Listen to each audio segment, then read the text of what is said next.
Over 10,000 vehicles are running on propane here in Michigan, and 200 of those vehicles are right here at the Flint Mass Transit Authority. And Ed, you've made this happen. You were actually instrumental in making this happen back in 2011 when you said, I'm going to go with propane vehicles. What made you to decide that? You know, in 2008 through 2010, we had a huge spike in the cost of diesel.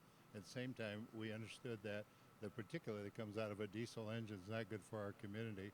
We were looking for an alternative, whether that was compressed natural gas or propane, and propane was the choice that we made, and it's been an absolutely great outcome. Well, I know the price of propane is a lot less than diesel and gasoline. Oh, absolutely. And even today, today we're operating vehicles, after we get the federal reimbursement, we're at about 22 cents a gallon. Significant savings. I mean, and you're not using taxpayer dollars to make this switch.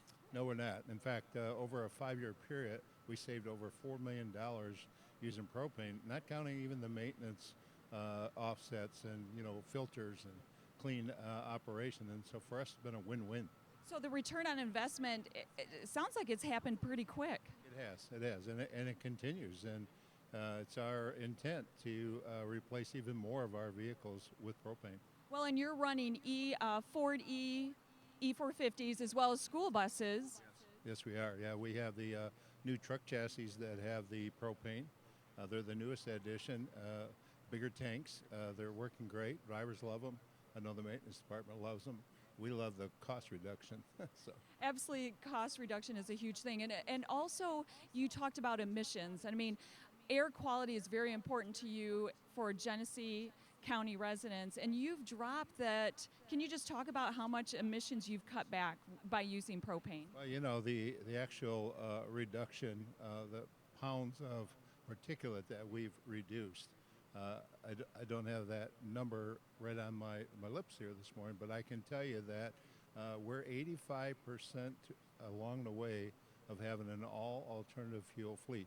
Much of that will be propane. That's fantastic, and I've done some of the research. Yeah, the nitric oxide is way down in the particulate by thousands and thousands of pounds, and people don't really realize that you've done this, but you've done a fantastic job. Oh, thank you. Well, it's very important to us to be a good neighbor, be good to the community, at the same time be a good servant over the funds that we do receive. Right. You're an ambassador, made this happen, and other cities are following you. So thank you so much, Ed. And like Ed said, the cost reduction is amazing, but we got to know what's happening under the hood. So we've got Mike the mechanic. Mike, you've worked on propane vehicles. What do you say about that?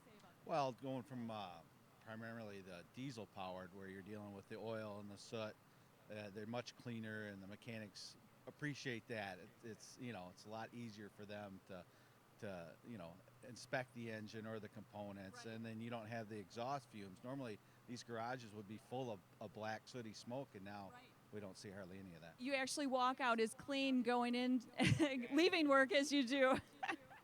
Well, any other things you want to talk about? I mean, really, there's no soot. It's a clean engine. You get an extension of that engine life. Yes, they seem to perform. They last longer. They don't have as much breakdown. So. All right. Yeah. Well, thank you so much. You've been great. Thank you so much.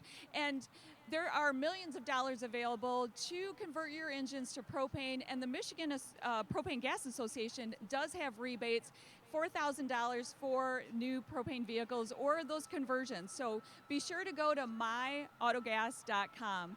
I'm Kathy Schaefer with the Michigan Propane Gas Association. Thanks for tuning in.